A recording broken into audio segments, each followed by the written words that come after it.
Right, today's the day we're going to remove the mid-pipe.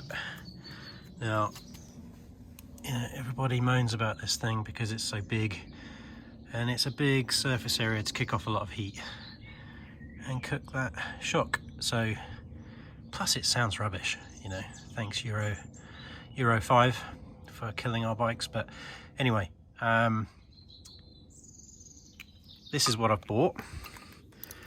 It's a cheapy one. Not too fussed for the time being. I just want to see what it's like. If it's no good, I shall be changing it back, but for now, that's what's going in, and that thing's what's coming out. Wish me luck.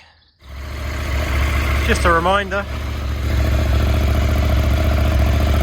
doesn't sound too bad really when it's cold, but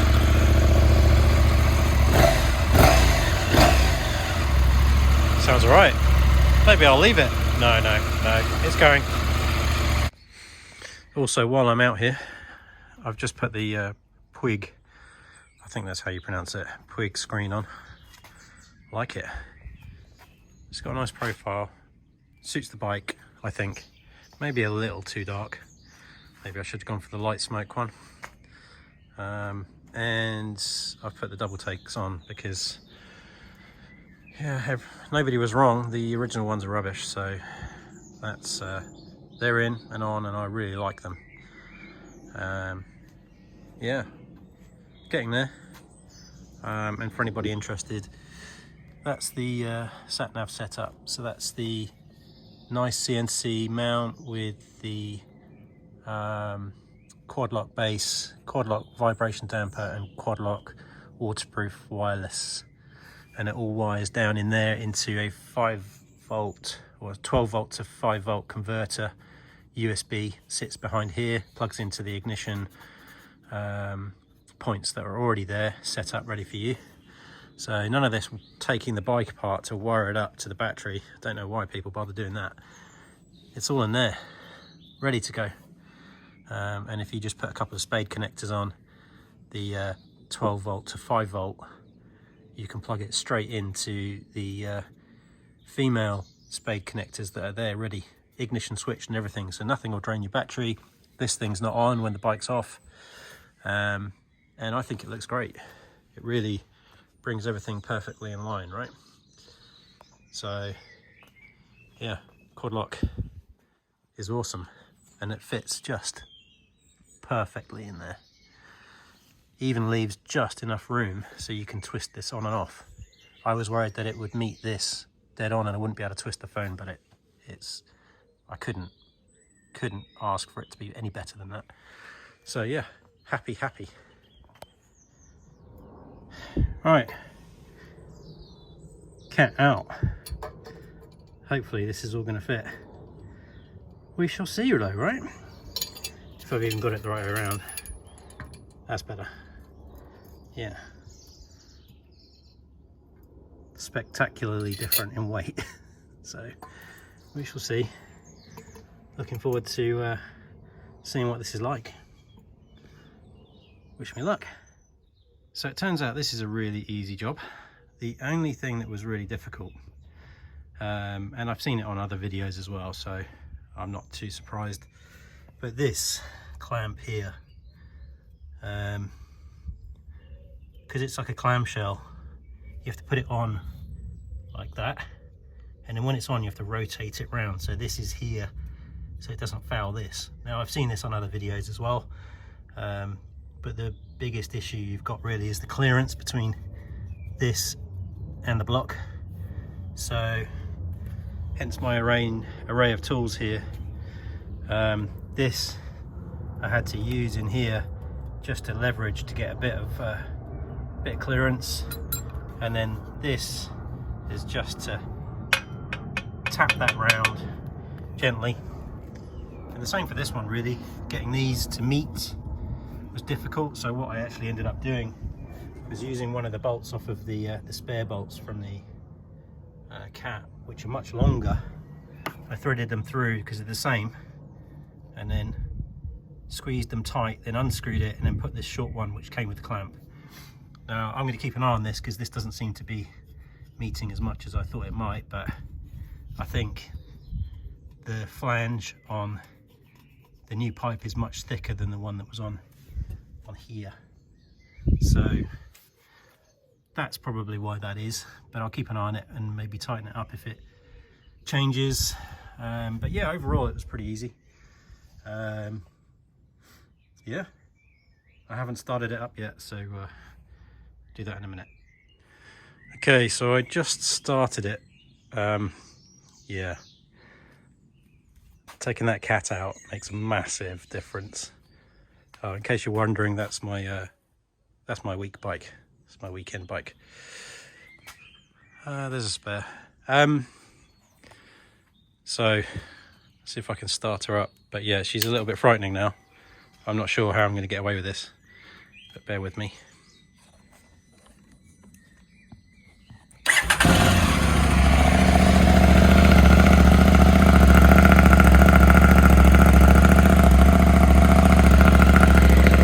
I'm not sure how that comes across, but it's pretty loud.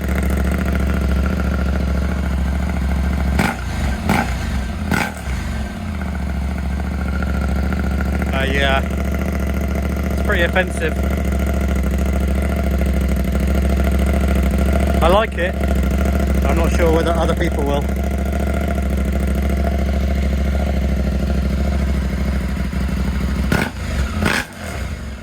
Oops. Oh dear.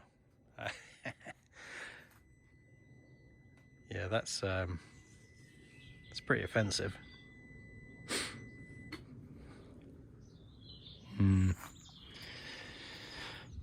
It's a lot of work to get that out. We should just have to see, won't we? It depends on what it's like cruising, because if it murders my ears while I'm cruising, that's probably too much. I don't know how people ride around with that. That's loud. It's really loud.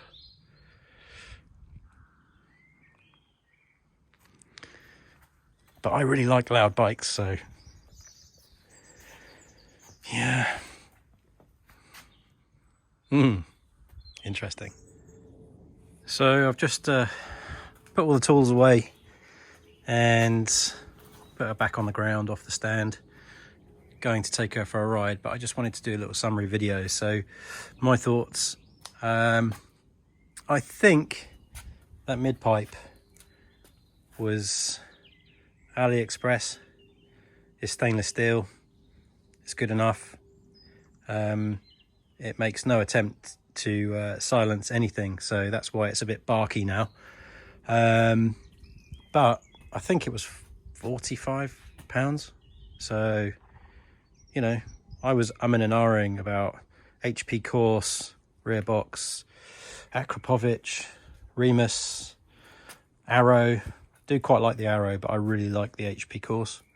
But if it's you just want to free it up a little bit and you want to let some of the sound out, I can't believe what a difference that makes. And that's the other conclusion I've made, is that the before and after videos that you see on YouTube, I think the phone does a really good job, or the camera does a really good job of kind of taking away some of that sound. You can't really portray what that sounds like when you change that mid pipe. It makes a massive difference. It's got a little bit more beefiness to it. Sounds more like a big twin, which it should sound like, but it is a bit barky. And what I mean by that, it's a bit raspy at the back. So if you're behind it, it's going to hurt your ears, I think. So, but yeah, I'm really happy with it. I'm going to ride it, so I shall. I'll come back after this and give you a post-ride conclusion. But yeah, £45 is all it cost to do that, and about probably an hour's worth of labour of my own time, which, as we know, is free because I've got a day off work today. So yeah, really happy. And it sounds like it should. just maybe a little bit too much. So yeah, go for it if you want a loud one. And it's got to be a little bit benefit to the bike, right? And that cat that I took out was a monstrosity. It weighs a ton, it's huge, and it does give off some heat. I've not really suffered from that because I haven't been on any long hot rides, but I can imagine in the summer that would be a killer. Now in there's a lot more air to get around that pipe, and it's a lot further away from your leg, so fingers crossed. And there's a lot less to heat that shock up as well, so win-win. It just all depends on whether I can put up with the noise, and obviously if I have any warranty work, I'm gonna have to put it back on. So, but yeah, love it so far. I'll come back soon. So, quick update. I've now been out on the bike. It is really cool. Sounds like a Ducati. It barks on the upshift, barks on the downshift. It's quite civilized when you're cruising, which is okay. I didn't wear earplugs, so I wanted to see how loud it was, and it was okay. Wind noise on the helmet was worse. That screen isn't any good. Might have to get another one. So there you go. My verdict is thumbs up for the DCAT. £45 mod. Best one yet. Go for it.